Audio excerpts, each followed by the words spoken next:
अस्सलाम वालेकुम बच्चों, मेरे तमाम देखने वाले नाजरीन को यूजी ऑफिशियल पोर्टल के अंदर खुश आमदीद।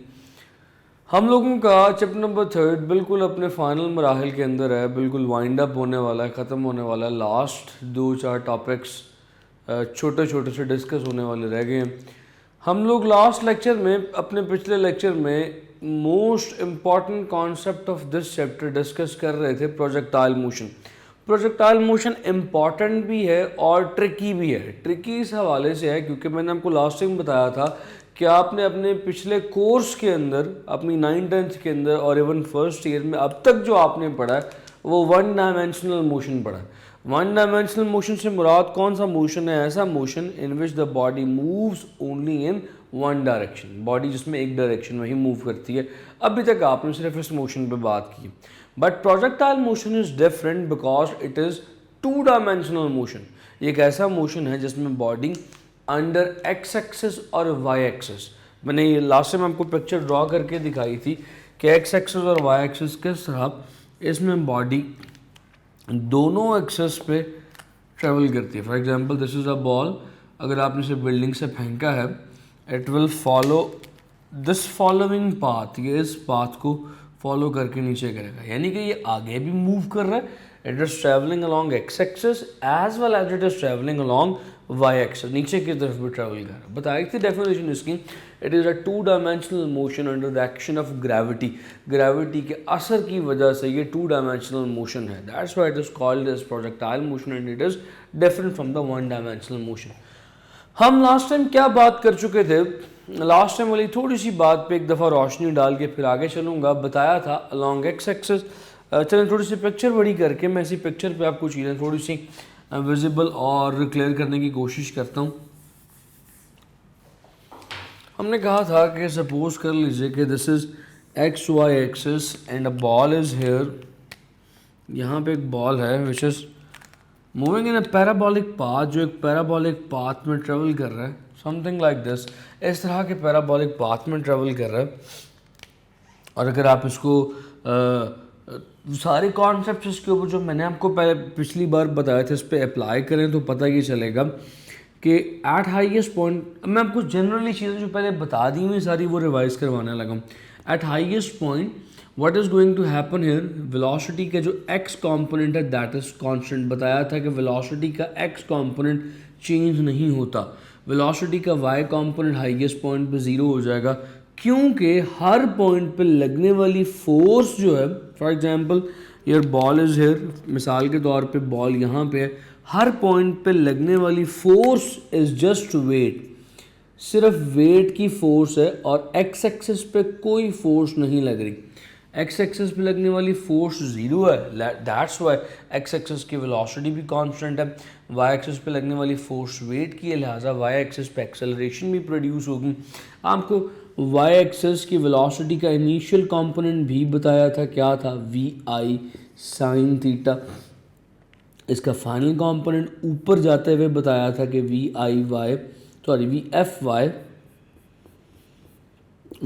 F Y is equals to we I sine theta minus G T. फिर नीचे आते हुए इसका जो फाइनल कंपोनेंट था, for example it's coming downward, so V F Y for coming downward it was V I sine theta plus G T. आपको बताया था कि ये माइनस और प्लस किस वजह से, ऊपर जाने के लिए ये जो g है it becomes negative while going upward, gravitational acceleration negative हो जाती है और नीचे आते हुए ग्रेविटेशनल एक्सेलरेशन प्लस हो जाती है। तो these are the simple things which we have discussed और which we have already discussed up till here. Velocity calculate करने का तरीका भी साथ ही आपको बता दिया था कि वेलोसिटी कैसे कैलकुलेट की जाती है, कि v is equals to X component का स्क्वायर ले लीजिए प्लस वाई कॉम्पोनेंट का स्क्वायर ले लीजिए। तो you know it, you remember it. क्या ख्याल है? ये बातें हम पहले डिटेल से डिस्कस कर चुके हैं। सिर्फ अभी दोबारा लिखने का मकसद ये था कि आप इन्हें एक दफ़ा रिकॉल कर लें, आपके दिमाग में ये ज़रा दोबारा एक दफ़ा से ज़िंदा हो जाए, दोबारा से एक दफ़ा तरोताज़ा हो जाए। इससे आगे चलते हैं, मैंने आप लोगों को बताया था प्रोजेक्टाइल मोशन की एक application ballistic missiles. Ballistic missiles क्या होते हैं कि आपने एक जगह से इन्हें लॉन्च किया, एक थ्रस्ट की वजह से, एक थ्रॉटल की वजह से, झटके की वजह से ये मूव करना शुरू हुए और फिर अपने इनर्शिया, अपने वज़न की वजह से चलते हुए किसी टारगेट पे जाके गिरे। ये बिल्कुल वैसे ही जैसे आप एक स्टोन, एक पत्थर हवा में फेंकें, आप शुरू में थ्रस्ट की फोर्स एक दफ़ा लगा देते हैं, उसके बाद वो मिसाइल खुद ही जाता रहता है। यानी जब आप मिसाइल लॉन्च करते हैं तो आप कुछ चीज़ों का ख्याल रखते हैं। मैंने लास्ट टाइम बताया था वो चीज़ें कौन कौन सी हैं। आपने उस मिसाइल की हाइट सेट करनी होती है कि किस हाइट पे जाके मैक्सिमम हाइट क्या अटेन करे। ऐसा ना हो कि इतना ऊपर चला जाए कि दुश्मन के रडार आपके मिसाइल को डिटेक्ट कर लें। यानी आपने अपने मिसाइल की हाइट को सेट करना है, उसकी रेंज को सेट करना है कि भाई उसने कितना फासला, किस हॉरिजॉन्टल फासले पे जा रहा है, रेंज को सेट करना है।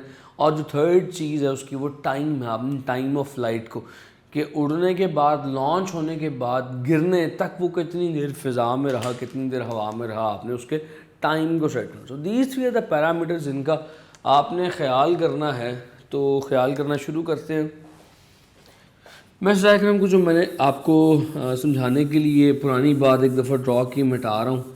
अब यहाँ से शुरू करते हैं, हाइट से बात शुरू करते हैं। लेट्स से किताब में उन्होंने बात शुरू की हुई है from height of projectile. So height से ही बात को शुरू करते हैं। Height of projectile, let's define it. Height of projectile क्या चीज़ है, इससे पहले डिफाइन कर लेते हैं। Height of projectile is the maximum height achieved by the projectile. मिसाल ले लीजिए कि यही वो आपका एक्स वाई प्लेन है और ये वो मिसाइल या बॉल बनाना ज़रा आसान है तो मैं बॉल बना देता हूँ। ये वो बॉल है जिसे आपने प्रोजेक्टाइल किया, प्रोजेक्ट किया और ये एक सफ़र तय करता हुआ अपनी मंजिल पर जाके गिरा।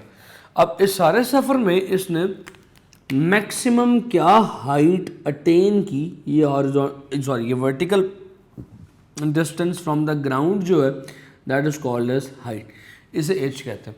We need to calculate this. हमने इस हाइट के लिए एक फार्मूला डराइव करना है, ताकि किस लिए, ताकि हम उस फार्मूले की बिना पे हाइट को चेंज कर सकें, हमें पता चल जाए कि वो हाइट किन चीज़ों पे डिपेंड करती है। So let's try to calculate the formula of height by this third equation of motion. क्या है जी थर्ड इक्वेशन ऑफ मोशन, ज़रा मुझे भूल गई है, ज़रा याद करवाइएगा। थर्ड इक्वेशन ऑफ मोशन, शाबाश बोलिएगा ज़रा।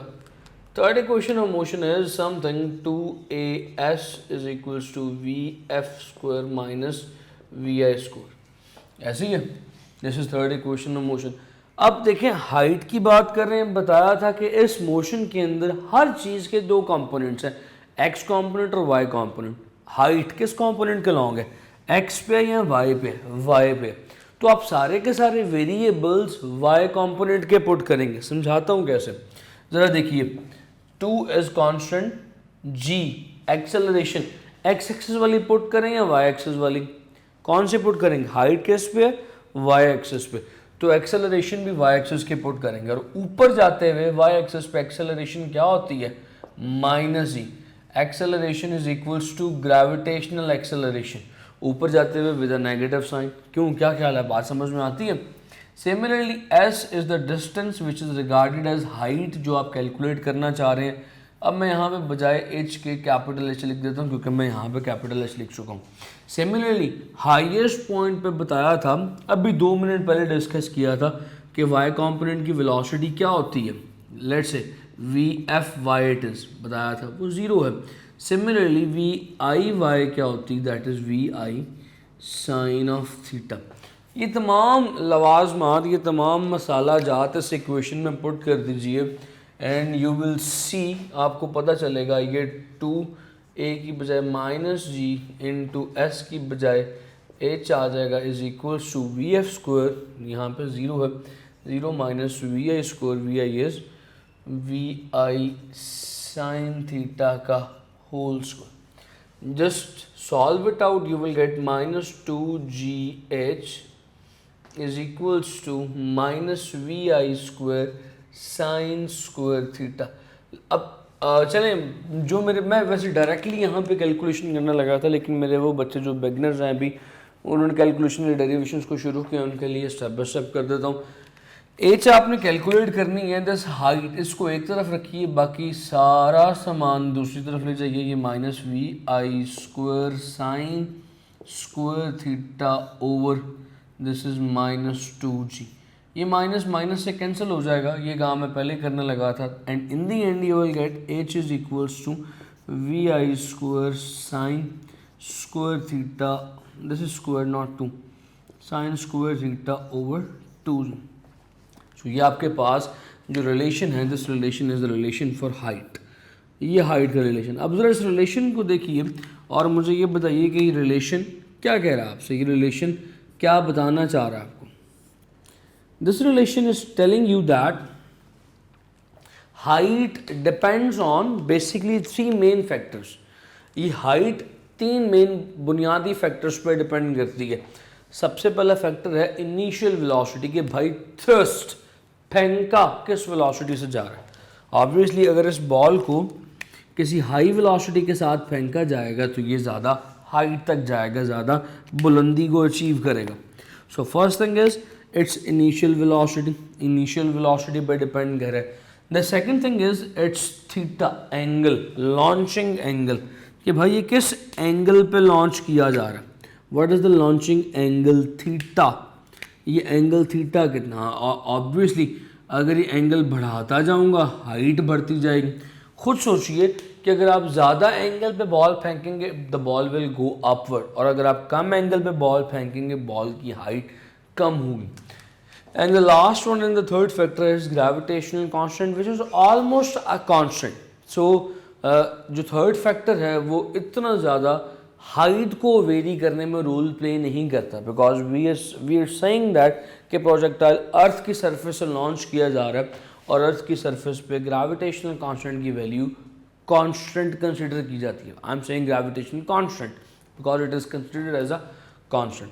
सो ये 3 मेन फैक्टर्स हैं जिन पे हाइट डिपेंड करती है। मेनली 2 फैक्टर्स हैं जिनके वेरी करने से, अर्थ पे वेरी करने से हाइट की वैल्यू चेंज होगी, initial throwing velocity and the angle at which you are projecting it. जिस एंगल पे आप प्रोजेक्ट कर रहे हैं और जिस वेलोसिटी के साथ प्रोजेक्ट कर रहे हैं वो हाइट को चेंज कर देगा। सो ले जी, हाइट ऑफ प्रोजेक्टाइल तो आपने कैलकुलेट कर ली, आपने कैलकुलेट करने का तरीका समझ लिया कि इंशाल्लाह जब आप अपने मिसाइल तैयार करेंगे, वैसे तो आपके अपने बहुत बड़े बड़े मिसाइल्स हैं जो आप छोटे होते वो फुला के गुब्बारा ऐसे करके लॉन्च किया करते थे घर में, शायद आपके बचपन की याद को याद आ ही जाए। तो अब अगली चीज़ जिस पे बात करनी है that is time of flight पे बात कर लेते हैं। टाइम के बाद then we will talk on range, और आखिर में फिर हम रेंज पे बात करेंगे।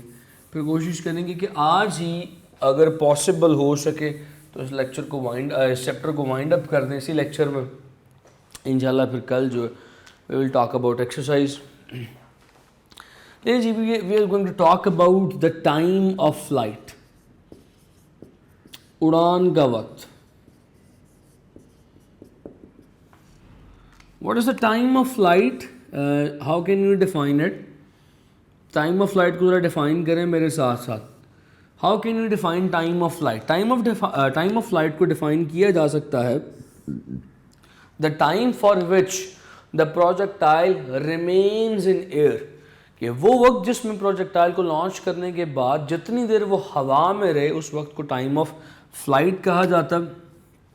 ले जी, this is your x y plane and the ball that you are throwing from here, जो बॉल आप यहाँ से फेंक रहे हैं वो इस प्रोजेक्टाइल, इस सफ़र को फॉलो करता हुआ अपनी मंजिल को, अपने टारगेट को जाके टकराता है। अब जितना वक्त वो हवा में गुजारता है, जितना टाइम वो हवा में गुजारता है, that time T is called as time of flight. उस टाइम को, हवा में रहने वाले टाइम को you will say it is time of flight. Point समझ रहे हैं बच्चों? So now how can you calculate this? अब आप इसे कैसे कैलकुलेट करेंगे ज़रा सोचिए। मैं कहता हूँ how I am going to solve it, I am going to solve it with the second equation.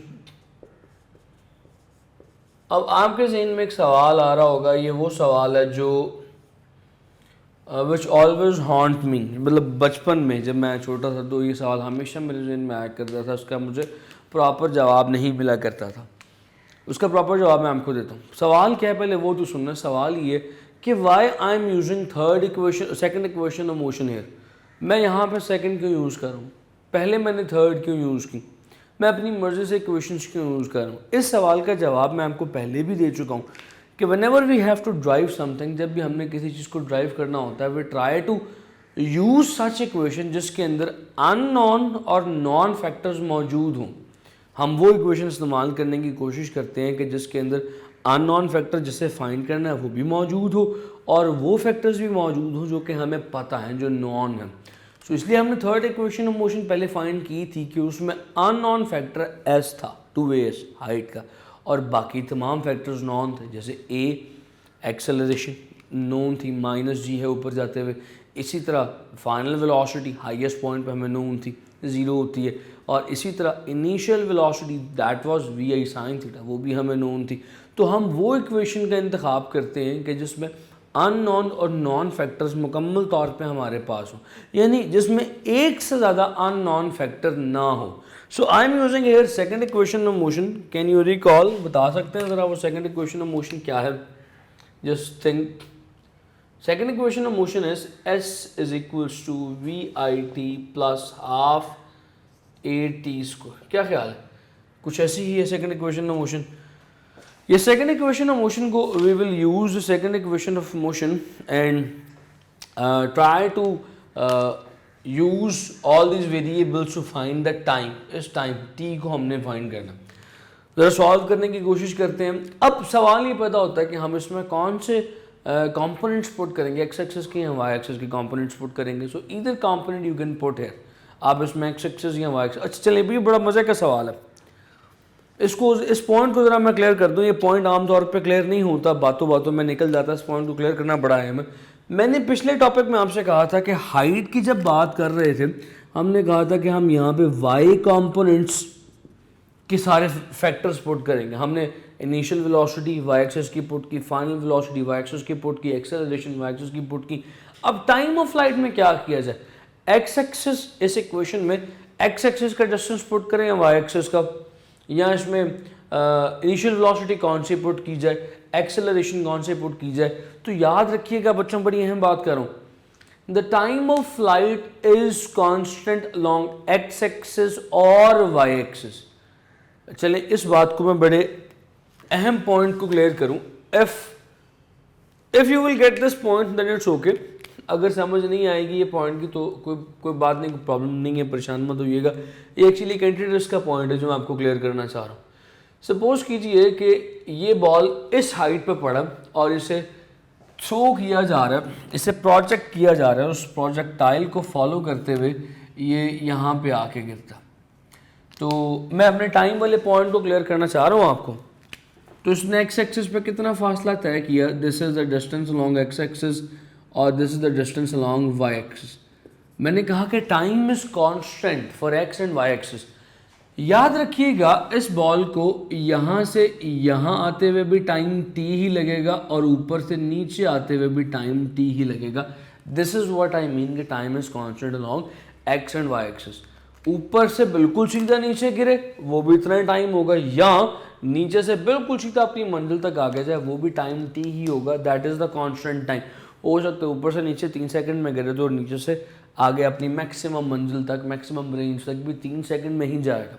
That time is constant. Time is constant along x and Y axis. ये सारी तकरीर करने का मकसद ये था कि अब आप इस इक्वेशन में चाहे तो एक्स एक्सिस के वेरिएबल्स पुट करें, चाहे तो वाई एक्सिस के वेरिएबल्स पुट करें। I am gonna put the variables from let's say Y axis because book has run the variables with Y axis. बस एक चीज़ का ख्याल रखना है कि यहाँ पे s distance what I am going to do, क्योंकि वाई एक्सिस के वेरिएबल्स पुट कर रहा हूँ तो वाई एक्सिस का डिस्टेंस पुट करूँगा, s इज 0। लो वाई आई एम पुटिंग 0 है, ये बात बहुत अहम है। देखो वाई एक्सिस पे फासला कितना तय हो रहा है। जब बॉडी अपनी मैक्सिमम हाइट तक गई, फासला कितना किया वाई एक्सिस पे तय, हाइट के इक्वल, लेकिन ऊपर रुक तो नहीं गई। टाइम ऑफ फ्लाइट फाइंड करना है, बॉडी ने वापस नीचे भी तो आना है। बॉडी जितना ऊपर गई उतना नीचे आ गई, तो जितनी हाइट कवर हुई थी उतनी नेगेटिव साइन के साथ वापस माइनस भी तो होगी। तो टोटल फासला अलॉन्ग वाई एक्सिस कितना रहा भाई, जितना ऊपर गई, लेट्स से 10 मीटर ऊपर गई थी, फिर उसके बाद 10 मीटर नीचे भी तो आई। So displacement is a vector quantity. अगर 10 मीटर अपवर्ड है, 10 मीटर डाउनवर्ड है, what is the total displacement, that is zero. That's why I am putting s zero here, क्योंकि मैं वाई एक्सिस के वेरिएबल्स पुट कर रहा हूँ और वाई एक्सिस में v i that is let's say v i is we I sine theta, क्या ख्याल है, और बाकी चीज़ें भी पुट करें। Acceleration is minus G. Let's put the values, let's solve it. इसको ज़रा सॉल्व करने की कोशिश कीजिए। 0 is equals to we I sine theta into T plus half minus G into T square. अगर आप इसको सॉल्व करें you will get 0 is equals to we I sine theta T minus half G T square. इसको इस negative value को यहाँ पे ले आइए, यू विल गेट ये नेगेटिव वैल्यू यहाँ आके पॉजिटिव हो जाएगी। Let me write it little bit, let me write it neatly. ये हो जाएगा 1/2 G T square is equals to we I sine theta into T. Now you know the mathematics, now you know the little mathematics. Let's cancel this t with t. आप जानते हैं कि ये t t से cancel हो सकता है। पीछे क्या बचेगा, g/2, एक t बच गया, t स्क्वायर था, एक t कैंसिल हो गया, and here is we I sine theta. t calculate करना है, t को एक तरफ रहने दीजिए, बाकी तमाम चीज़ें दूसरी तरफ ले जाइए। 2 V I sine theta, I'm sorry, 2 vi sin theta over g. So this is the formula for the time of light. ये उस टाइम के लिए फार्मूला आ गया, उस टाइम के लिए रिलेशन आ गया जितने टाइम के लिए आपका प्रोजेक्टाइल हवा में रहेगा। जितनी देर के लिए भी आपका प्रोजेक्टाइल हवा में रहेगा वो टाइम इस फार्मूले से कैलकुलेट किया जा सकता है। वंस अगेन ये टाइम भी 3 चीज़ों पर डिपेंड कर रहा है, मेनली 2 चीज़ों पर डिपेंड कर रहा है। वो कौन कौन सी हैं, एक तो इनिशियल वेलोसिटी, फेंकी जाने वाली वेलोसिटी पर डिपेंड कर रहा है। दूसरा it depend on the angle of launch, किस एंगल पे लॉन्च कर रहे हैं। तीसरा it depend on the gravitational constant. Since it is constant तो मैं कहता हूँ कि भाई 2 चीज़ों पर डिपेंड कर रहा है टाइम, एक इनिशियल वेलोसिटी पर, दूसरा एंगल ऑफ प्रोजेक्शन पे, किस एंगल पे प्रोजेक्ट किया जा रहा है। ठीक है जी बच्चों, this is how you can calculate the time of flight. ये आपका सेकंड काम भी होगा। ये लॉन्ग क्वेश्चन आया करते हैं किताब में, डेरिवेशंस थॉरो नहीं हुई हुई, यानी डेरिवेशंस ऐसी नहीं हुई हुई कि जिन्हें आप बोर्ड में एज अगर लिख देंगे तो पूरे नंबर मिल जाएंगे। तो थोड़ा सा ज़रा वाज़ह करके डेरिवेशन को खोल के लिखना है, इस तरह करके एक्सप्लेन करके लिखना है। मैंने आपके सामने कर दिया, you can note these derivations. मैंने पहले भी कहा है कि ये जो डेरिवेशंस का काम है ये हाथ बंद करके लेक्चर ना सुना करें, ये कोशिश किया करें कि साथ अपनी चीज़ें रख के बैठा करें, अपना बॉल पॉइंट, पेंसिल और बुक, रजिस्टर, कॉपी अपने सामने रख के बैठेंगे। डेरिवेशंस आपने साथ नोट करनी है। अगर आपके पास नोट हुई भी हुई है बुक पर, स्टिल आपसे नोट करवाने का मकसद ये है कि आपकी प्रैक्टिस हो जाए। यकीन कीजिए इसमें मेरी ज़ात का सारा कोई फ़ायदा नहीं है, फ़ायदा आपकी ज़ात का। If you will practice it तो अल्टीमेटली प्रैक्टिस से ही आपको डेरिवेशन आएगी। प्रैक्टिस करेंगे, पेपर में, टेस्ट में करने में ज़रा आसानी हो जाएगी। जहाँ आपको 8-10 दफ़ा करना है वहाँ 4-5 दफ़ा करने के बाद, अगर आपने पहले ड्यूरिंग लेक्चर हाथ से नोट किया होगा, देख के हर चीज़ देख के मत किया करें, try to solve it on your own. Derivation एक ऐसी चीज़ है जिसको आप एक दफ़ा शुरू कर लें और if you have a working head, you have a working brain, तो वो खुद ब खुद चलती चली जाती है। आपको स्टेप्स याद करने की ज़रूरत नहीं होती, वो स्टेप्स खुद ब खुद आपसे सॉल्व करवाते रहते हैं। अच्छा जी, तो प्रोजेक्टाइल मोशन में टाइम ऑफ फ्लाइट की बात भी हो गई, हाइट की बात भी हो गई। एक आखिरी चीज़ रहेगी, what is meant by range of projectile. अब रेंज बोले तो क्या चीज़ है, ये ज़रा बच्चों मेरे प्यारे से ये ज़रा समझनी है चीज़। What is mean by range of projectile, जरा रेंज को डिफाइन करने की कोशिश कीजिए। रेंज क्या चीज़ है? Let's try to define range. Range is that horizontal distance that the projectile covers from its launch point. समझाता हूँ, मैंने क्या मंत्र सा पढ़ दिया ये। लेट्स से कि इस बॉल को इस पॉइंट से लॉन्च किया गया और ये इस पॉइंट से लॉन्च होके ये प्रोजेक्टाइल कवर करता हुआ इस मंजिल पर जाके गिरा। लेट्स से जब बॉल गिरा तो कुछ इस शक्ल का था, यहाँ पे गिरा। मैंने क्या बोला, मैंने क्या पढ़ा? मैंने ये कहा range of projectile is the horizontal distance that the projectile cover from its launching point. यानी लॉन्चिंग पॉइंट से हॉरिजॉन्टली एक्स एक्सिस पे इसने जो फासला तय किया उसे रेंज कहते हैं।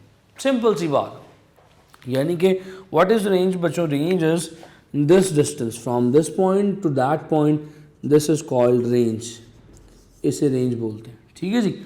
क्योंकि ये एक्स एक्सिस का फासला है, एक्स एक्सिस का फासला आपने कैलकुलेट करना है।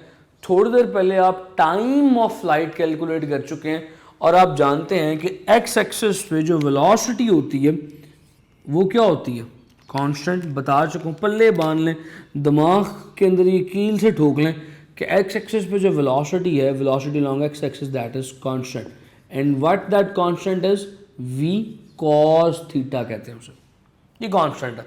तो भाई टाइम वो भी आप फाइंड कर चुके हो। तो बस फिर छोटे होते पढ़ा था रेंज कैलकुलेट करनी, छोटे होते पढ़ा था कि वेलोसिटी किसके इक्वल होता है? Distance and displacement over time. तो डिस्प्लेसमेंट फासला किसके इक्वल होता है? फासला is displacement that is equal to velocity multiply by time. ये वाला फासला अलॉन्ग एक्स एक्सिस है तो उसे आप रेंज बोल देंगे। Range is the distance along X axis. ये वेलोसिटी अलॉन्ग एक्स एक्सिस है, वी एक्स बोल दें। और मैंने कहा था टाइम कांस्टेंट होता है, वो टी आ गया as it is. So range is equals to v x is we cos theta multiply by time का फॉर्मूला अभी किया था two we I sine theta over g. क्या ख्याल है? यही है। तो ज़रा इसको सॉल्व कर लीजिए, थोड़ा सा मॉडिफाई कर लीजिए, टू बाहर आ जाएगा। दिस इज वी आई,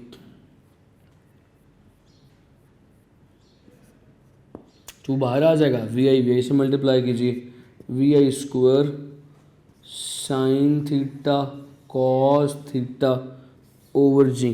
अब जो बात मैं आप लोगों से करने वाला हूँ वो समझ तो सबको आ जाएगी, लेकिन यकीन सिर्फ मैथमेटिक्स के बच्चों को होगा। मैं आपसे एक फार्मूला शेयर करने वाला हूँ। Formula I guess chapter number 10 mathematics first year, that is called as double angle identity. क्या बोला मैंने? Double angle identity.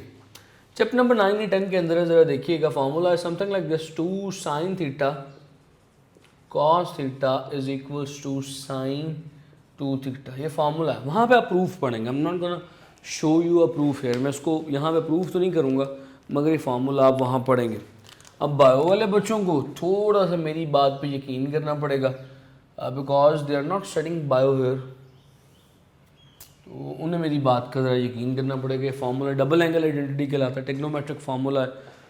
बायो वाले बच्चों ने मैट्रिक में तो मैथमेटिक्स पढ़ा हुआ, तो मैट्रिक में उन्होंने टेक्नोमेट्री भी पढ़ी हुई है। टेक्नोमेट्री में साइन को साइन के डिफरेंट फार्मूलाज भी हैं। सो ऐसा फार्मूला उन्होंने मैट्रिक में तो नहीं पढ़ा हुआ, 10th चैप्टर में फर्स्ट ईयर में फार्मूला मौजूद है। मैथ्स वाले देख लेंगे, बायो वालों ने यहाँ पे देख लिया, मेरी बात पे यकीन कर लें। सो लो जी, इस फार्मूला को इस्तेमाल करते हैं तो रेंज किसके इक्वल आ जाएगी g? Range is equals to ये वी आई स्क्वायर, ये जो बीच में लिखा हुआ है 2 sine theta cos theta over g. तो 2 sine theta cos theta is sine 2 theta. So range का फॉर्मूला बना v I square 2 sine theta cos theta is sine 2 theta over g. लो यार, ये आपके पास रेंज का फॉर्मूला आ गया। Let's encircle, this is not circle, let's डब्बे में बंद करो इस फार्मूला को। अब मेरी इंग्लिश चेक करें, बस सारा कुछ छोड़ दें। लेट्स डब्बे में बंद करो। This is range. Once again range फिर तीन चीज़ों पर डिपेंड करती है, मगर थोड़ी सी तीन चीज़ें मुख्तलिफ हैं इस बार। एक चीज़ तो वेलोसिटी का स्क्वायर, इनिशियल वेलोसिटी का स्क्वायर है, वही चीज़ है। दूसरा ग्रेविटेशनल कांस्टेंट है। तीसरा theta. Here it is just not theta, it is 2 theta.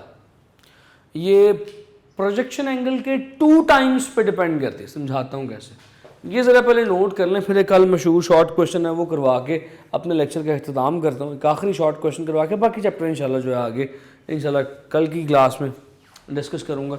वो ये फार्मूला आपने नोट कर लिया, फार्मूला देख लिया, चीज़ें सारी नोट कर ली। ये जो मैंने अभी बात की थी ना 2 टाइम्स ऑफ थीटा पर डिपेंड करता है, इसको ज़रा बताने लगूँ। बड़ा मशहूर शॉर्ट क्वेश्चन है, 2 बातें हैं बस वो कर लूँ। When the range of projectile will be maximum, सवाल क्या है जी? When the range of projectile will be maximum। अब मेरी उस्तादी देखें, मैं रेंज ऑफ प्रोजेक्टाइल खा गया हूँ, खाली रेंज लिख दी। When the range will be maximum, range maximum कब होगी? दिस इज द क्वेश्चन, ये सवाल है हमारा। लेकिन जी रेंज क्या चीज़ है? The range is R is equals to formula is we I square sine 2 theta over g. मैं इस फार्मूले को क्या करना चाह रहा हूँ? मैक्सिमम बनाना चाह रहा हूँ। तो ज़ाहिर है यार, मैं फार्मूले में वी आई को जितना मर्जी बढ़ाई जाओ रेंज बढ़ती जाएगी। तो असल में किस चीज़ पे डिपेंड कर रहा है? साइन 2 थीटा पे, यानी किस एंगल पे रेंज मैक्सिमम होगी। सवाल कुछ इस तरह से। तो भाई साइन 2 थीटा की मैक्सिमम वैल्यू चाहते हो? Sine 2 theta must have a maximum value. Do you know what is the maximum value of sine? Sine cos की मैक्सिमम वैल्यू क्या होती है? कॉस की minimum value 0 -1, maximum value 1। Similarly sine की भी मैक्सिमम वैल्यू 1 होती है। साइन आप कैलकुलेटर पे करके देख लें, साइन 50,000 जितना मर्जी ले लें, साइन की मैक्सिमम वैल्यू 1 ही है, जो साइन 90 पे आती है। So sine has the maximum value 1, so sine 2 theta must be equals to 1। अब आपको थीटा कैलकुलेट करना है, साइन इस तरफ है, साइन को उस तरफ लेके जाना है, तो साइन इनवर्स ले लेंगे, तो you will get 2 theta is equals to sine inverse 1 2 theta. अभी मैंने बोल दिया था आपको कि 90 डिग्री पे साइन की वैल्यू 1 आती, तो साइन इनवर्स 1 कैलकुलेटर पे मार के देखें, यू विल गेट 90 डिग्री है। तो theta is equals to 90/2, theta will be 45 degrees. यानी कि अगर प्रोजेक्टाइल को 45 डिग्री पे लॉन्च किया जाए, अब इसको भी मिटा देते हैं, यानी प्रोजेक्टाइल को अगर 45 डिग्री पे लॉन्च किया जाए, it will have the maximum range. Let's say this is ball here and this is the launching angle. ये लॉन्चिंग एंगल है 45 डिग्रीज। अगर इस एंगल पे यहाँ पे ऐसे लॉन्च किया जा रहा है, इस टाइम पे इस वक्त इसकी मैक्सिमम रेंज होगी, यानी ये मैक्सिमम फासला तय कर सकेगा। नहीं जी, एक बड़ा मशहूर शॉर्ट क्वेश्चन था, शॉर्ट क्वेश्चन भी हो गया। इसके ऊपर एक आधी बात और है, वो इंशाल्लाह बचा के रखें एक्सरसाइज में या फिर कहीं और, वो ज़रूर डिस्कस करवाऊँगा, वो आपकी रहेगी नहीं। There is a very short point on it. आपकी किताब है कि इट इज़ पेज नंबर 68, मेरा ख्याल है पेज नंबर 68 है। पेज नंबर 68 पे राइट बॉटम के ऊपर एक तस्वीर बनी हुई है, ज़रा उसे देखिएगा। वही बात मैंने आपको बतानी है। I will discuss that point in your exercise. Exercise में एक सवाल है उसका, उसको एक्सरसाइज के लिए बचा के रखें। और मुझे आज के लेक्चर में इजाज़त दीजिए। We have spend 40 minutes well here. Projectile motion पे अच्छी खासी डिटेल डिस्कशन हुई। अपने घर वालों का ख्याल रखिएगा। मुझे इजाज़त दीजिए। अल्लाह हाफ़िज़।